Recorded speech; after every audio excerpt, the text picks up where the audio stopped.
Well, come November, Americans will decide who best to lead the nation at a time when unemployment remains high and many families are still worried about paying their bills. One woman who's been taking the pulse of voters across the country, former Alaska Governor Sarah Palin, who's been outspoken with her concerns about leadership and why she feels Americans remain frustrated. Governor, thank you so much for joining us. Thank you. I'm glad to be here. I know you're joining us from Phoenix, and next week you're going to be headlining the online conference called the Right Online, headlining that effort. What impact do you think it will have? I think it should be quite impacting. It gives us an opportunity to contrast what private sector enterprise and the entrepreneurial spirit that built America is versus Obama's failed policies that really are centered on growing the federal government and taking economic freedom away from our small businessmen and women, especially as we try to reinvest the products of our labor and hire more people. We'll be able to point out some of those contrasts between policies. I know that you speak to a lot of people across the board, every month, and people who are really suffering and hurting and really looking for leadership in this nation. And that's something you're really concerned about. Can you tell me what you're hearing from voters out there when it comes to the question of leadership?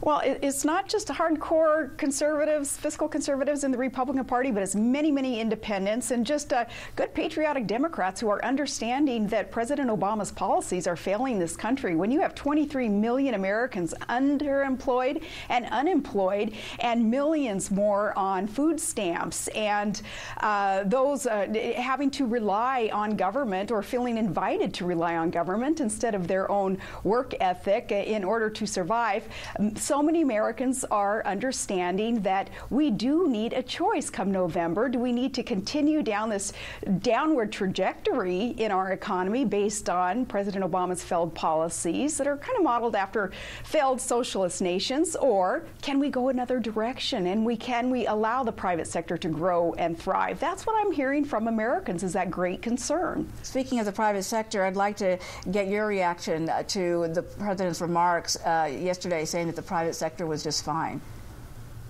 Oh, absolutely out of whack comment, but very indicative of his thinking about what it's going to take even to get our economy back on the right track. If he truly believes, until somebody dinged him and said, get back on there in front of the cameras and explain yourself a bit better, and gave him some talking points, but for him to truly believe that the private sector is doing okay in this time of economic woes is quite indicative of he being quite out of touch with what the normal working man and woman is feeling today in America. What about his claim that he, under his watch, 4.3 million jobs have been created, and that the real concern comes from states where local municipalities have really been hurting because of budget cuts there, and that's why we're seeing a slower pace when it comes to job creation? Well, it's quite unfortunate that President Obama had no experience coming into this office of the presidency, no private sector experience and no local or state government really experience, except for his time as a lawmaker, but not as an administrator in a state. He not understanding that, no, there is a proper role for local and state and the federal government in our lives, but that's to allow infrastructure to be built in order to provide a tool for the private sector to be able to grow and thrive. And instead, he believes that local and state governments need to grow and take more of what the private sector earns and produces and reinvest it according to politicians' priorities, and growing government is the answer. Again, a comment like that is quite indicative of his idea that government is the answer. And instead, most Americans, I believe, understand that often is the case, government is the problem. It's not the solution. Stand by, Governor, because I know you've agreed to answer some of our viewer questions. They're going to be coming up in just a moment, so we appreciate the fact that you're going to stick around for that, and we'll be back with you shortly, in just a moment.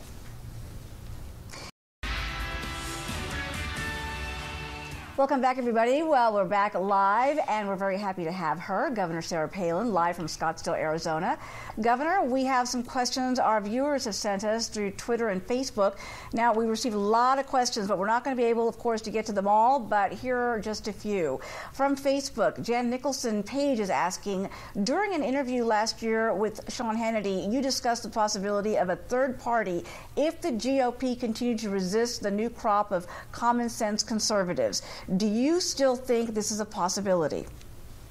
Oh, well, Jan hit the nail on the head there in suggesting that it's a possibility that the GOP would kind of disenfranchise or invalidate this new crop of fiscal conservatives and independents who just want to get the economy back on the right track. Heaven forbid we see that in the next few months. Or, yeah, there is that possibility of a third party rising, but that's only if the GOP power players would choose to kind of co-opt this new crop of fiscal conservatives. Let's hope that doesn't happen. You know, in the 2010 election, we saw a whole new wave of conservatives coming into Congress, but so far there's been a mixed reaction to their performance, and some folks are rather disappointed about some of the folks that came in on the Tea Party wave. What do you say?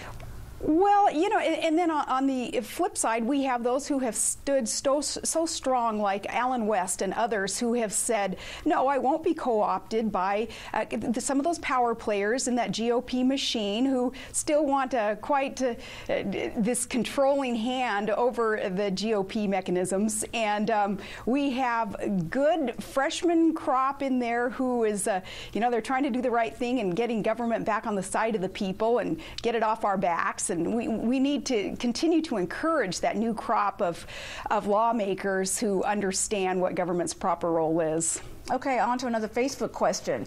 If Governor Romney, does win the presidency, what position in a Romney administration suits you best, and would you accept it? Oh, hypotheticals like that, I think, require someone to be quite pretentious and believe that that would ever happen. I really don't see that happening. Thank goodness, you know, there are millions of Americans quite qualified, quite pro-private sector who would fit well in a cabinet that's led by a GOP person like Romney. And, you know, I don't think it's going to be me in there, but thankfully we have a lot of Americans who are ready and willing to serve. We have lots of folks out there still wondering also, though, if you have an eye to 2016. I never know what will happen. You never know. It's so far ahead. No, this is America. You know, anything is a possibility. And thank God we have the freedom to choose what it is that we will do with vocations and avocations. We have the opportunities, you know, nowhere else but in America. Okay, from Twitter now, we've got Terrence, OR63, who's asking, are we going to see the big blue bus this summer? Lots of folks love that big blue bus. And we love that big blue bus. We had just a blast on that One Nation tour. I don't know, maybe this go around we'll do something a little bit more Alaskan. Maybe Todd can take his little Piper Super Cub Bush Pilot airplane off his skis and floats. We'll put it on wheels. Maybe we'll wrap that and travel around the nation talking to Americans about how wonderful and exceptional this country is and how to kind of save this country via that Piper Super Cub. Well, I know it was very effective as you met across the country when you went on your bus tour. Lots of folks connected with you in a very special way, and it was something that meant a great deal to you. Do you think you're going to try to do something along that line before the election? I would love to be able to continue to be out there talking to good, hard-working Americans who understand what our foundation is. You know, our economy is built on basically these two tenets of natural resource development opportunities, seizing those responsibly, and expecting reward for work ethic. Those two things combined built the foundation of our economy, and we've got to get back to that in order to save our economy. So talking to Americans, hearing their ideas, sharing ideas with them, along those lines it's refreshing, it's healthy, and hopefully it helps lead to some productive and constructive conversation and solutions in our country. Absolutely. Governor, we are out of time with the questions, but we're so happy you could join us today and share your insights. We always love having you on.